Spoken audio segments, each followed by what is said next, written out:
Adobe Photoshop ടൂൾസിലെ അടുത്ത chapter colour picker tools. നമ്മുടെ ഈ വീഡിയോയിൽ നമ്മൾ നോക്കാൻ പോകുന്നത് കളറും കളർ പിക്കർ ടൂൾസുമാണ്. അപ്പോൾ നമ്മുടെ ടൂൾ സെക്ഷനിൽ ഇവിടെ ഏറ്റവും താഴെയായിട്ട് ബ്ലാക്കും വൈറ്റും അല്ലെങ്കിൽ മറ്റേതെങ്കിലും കളേഴ്സുള്ള രണ്ട് ബോക്സ് കാണാനായിട്ട് പറ്റും. അതിൽ ഒരു ബോക്സിന്റെ മുകളിലായിരിക്കും മറ്റത് കയറിയിരിക്കുക. ഇതിൽ മുകളിൽ കാണുന്ന ബോക്സ് ഫോർഗ്രൗണ്ടിനെയും താഴെ കാണുന്ന ബോക്സ് ബാക്ക്ഗ്രൗണ്ടിനെയും സൂചിപ്പിക്കുന്നു. ഇതിൽ ഏതെങ്കിലും ഒരു ബോക്സിൽ നമ്മൾ ഡബിൾ ക്ലിക്ക് ചെയ്യുമ്പോൾ കളർ സെലക്ഷന്റെ ഒരു വിൻഡോ ഓപ്പൺ ആയിട്ട് വരും. ഇതിൽ നമുക്ക് ആവശ്യമുള്ള കളർ ഇവിടെ നിന്ന് മൗസ് വെച്ച് ഡ്രാഗ് ചെയ്ത് പിക്ക് ചെയ്തെടുക്കാനായിട്ട് സാധിക്കും. ഈ കളർ ചാർട്ടിന്റെ ഇപ്പുറത്തുള്ള ഈ ബോക്സിൽ കറണ്ട് കളറും ന്യൂ കളറും, അതായത് നമ്മൾ ഈ വിൻഡോ ഓപ്പൺ ചെയ്യുന്നതിന് മുമ്പ് ഉണ്ടായിരുന്ന കളറും അതേപോലെ നമ്മൾ ഇവിടുന്ന് പിക്ക് ചെയ്യുന്ന കളറും കാണാനായിട്ട് സാധിക്കും. ഇതിലൂടെ നമുക്ക് കറക്റ്റ് ആയിട്ട് ഇപ്പോൾ ഉള്ള കളറും വന്നേക്കുന്ന വേരിയേഷനും ഈസിലി അണ്ടർസ്റ്റാൻഡ് ചെയ്യാനായിട്ട് സാധിക്കും. അതുകൂടാതെ നമ്മൾ സെലക്ട് ചെയ്ത കളറിന്റെ RGB വാല്യൂവും അതേപോലെ CYMK വാല്യൂവും ഇവിടെ കാണാൻ സാധിക്കും. മാത്രമല്ല ഈ ബോക്സിൽ കാണുന്ന 6 നമ്പേഴ്സ് ആണ് നമ്മൾ സെലക്ട് ചെയ്ത കളറിന്റെ ഹെക്സഗണൽ വാല്യൂ അല്ലെങ്കിൽ ഹെക്സ് കോഡ്.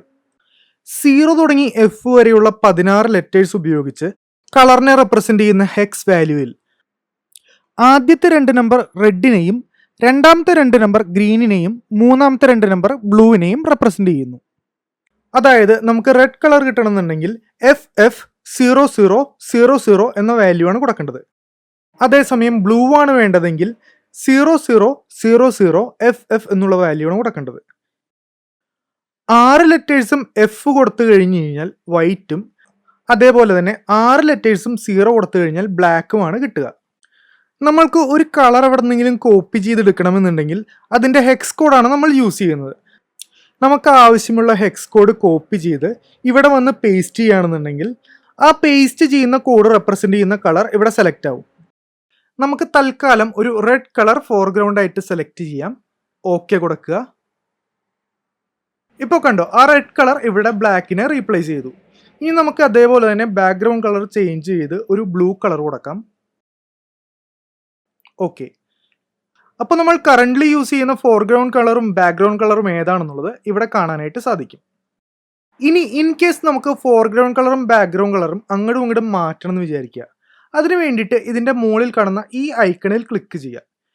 ഈ ഐക്കൺ യൂസ് ചെയ്യുന്നത് ഫോർഗ്രൗണ്ടും ബാക്ക്ഗ്രൗണ്ടും തമ്മിൽ സ്വിച്ച് ചെയ്യാൻ വേണ്ടിയിട്ടാണ്.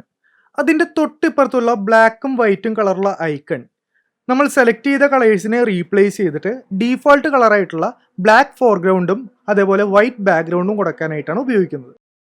ഇനി നമ്മൾ നോക്കാൻ പോകുന്ന ടൂളാണ് കളർ പിക്കർ ടൂൾ. ഈ ടൂൾ ഉപയോഗിക്കുന്നത് നമ്മുടെ ഡോക്യുമെന്റിലെ ഒരു പർട്ടിക്കുലർ പിക്സലിന്റെ വാല്യൂ സെലക്ട് ചെയ്തിട്ട് അത് യൂസ് ചെയ്യാൻ വേണ്ടിയിട്ടാണ്. ഉദാഹരണത്തിന് നമ്മൾ ഈ ടൂൾ എടുത്ത് ഇവിടെ ഏറ്റവും അടിയിൽ വന്നിട്ട് ഈ പിങ്കിൽ ക്ലിക്ക് ചെയ്യാന്ന് വെക്കുക. അപ്പോൾ നമ്മുടെ ഫോർഗ്രൗണ്ടിൻ്റെ കളറ് മാറി നമ്മൾ സെലക്ട് ചെയ്ത പിങ്കായി. അതിൻ്റെ ഹെക്സഗണൽ വാല്യൂ നമുക്കിവിടെ കാണാനായിട്ട് സാധിക്കും. ശരിക്കും ഈ കളർ പിക്കർ വിൻഡോ എടുത്തു കഴിഞ്ഞ് കഴിഞ്ഞാൽ നമ്മൾ അതിൻ്റെ പുറത്തേക്ക് വരുമ്പോൾ നമുക്ക് ഓട്ടോമാറ്റിക്കലി ഈ കളർ പിക്കർ ടൂൾ ആക്റ്റീവ് ആവും. അത് വച്ചിട്ട് നമുക്ക് ഇഷ്ടമുള്ള കളറ് നമ്മുടെ സ്ക്രീനിൽ നിന്ന് തന്നെ പിക്ക് ചെയ്തെടുക്കാനായിട്ട് സാധിക്കും. നമ്മുടെ ഈ സെറ്റിലെ നെക്സ്റ്റ് ഇമ്പോർട്ടൻ്റ് ആയിട്ടുള്ള ടൂളാണ് കളർ സാമ്പിളർ ടൂൾ. ഈ ടൂൾ യൂസ് ചെയ്യുന്നത് കളർ പിക്കറിനോട് സിമിലർ ആണ്, പക്ഷേ ഒരു കളർ പിക്ക് ചെയ്യാനല്ല, പക്ഷേ അതിന് പകരം ഒരു പർട്ടിക്കുലർ പൊസിഷനിലുള്ള കളറിൻ്റെ വാല്യൂസ് അറിയാൻ വേണ്ടി മാത്രമാണ്. ഫോർ എക്സാമ്പിൾ, നമ്മൾ ഈ ടൂൾ എടുത്തിട്ട് നമ്മുടെ ഇമേജിൽ എവിടെയെങ്കിലും ക്ലിക്ക് ചെയ്യുകയാണെന്നുണ്ടെങ്കിൽ ഇങ്ങനൊരു വിൻഡോ സൈഡിൽ ഓപ്പൺ ആയിട്ട് വരും. ഇതിൻ്റെ ഉള്ളിൽ നമ്മൾ ആ സെലക്ട് ചെയ്ത അല്ലെങ്കിൽ നമ്മൾ ആ ക്ലിക്ക് ചെയ്ത പൊസിഷനിലുള്ള പിക്സലിൻ്റെ RGB വാല്യൂ കാണാനായിട്ട് സാധിക്കും. മാത്രമല്ല നമ്മൾ മൗസ് എവിടേക്ക് മൂവ് ചെയ്യിക്കുന്നോ ആ പർട്ടിക്കുലർ പൊസിഷനിലുള്ള പിക്സലിൻ്റെ കളർ വാല്യൂസും അതിൻ്റെ X ആക്സിസ് ലൊക്കേഷനും Y ആക്സിസ് ലൊക്കേഷനും കാണാനായിട്ട് സാധിക്കും. നമ്മൾ ഓരോ തവണ സ്ക്രീനിൽ ക്ലിക്ക് ചെയ്യുമ്പോഴും ആ പർട്ടിക്കുലർ പൊസിഷനിലെ പിക്സലിൻ്റെ കളർ വാല്യൂയുടെ ഡീറ്റെയിൽസ് ഇവിടെ ആഡ് ആയിക്കൊണ്ടിരിക്കും. അതിനുശേഷം നമ്മൾ ഇവിടെ മുകളിൽ വന്നിട്ട് ക്ലിയർ ഓളിൽ ക്ലിക്ക് ചെയ്യുകയാണെങ്കിൽ അതെല്ലാം ക്ലിയർ ആകും.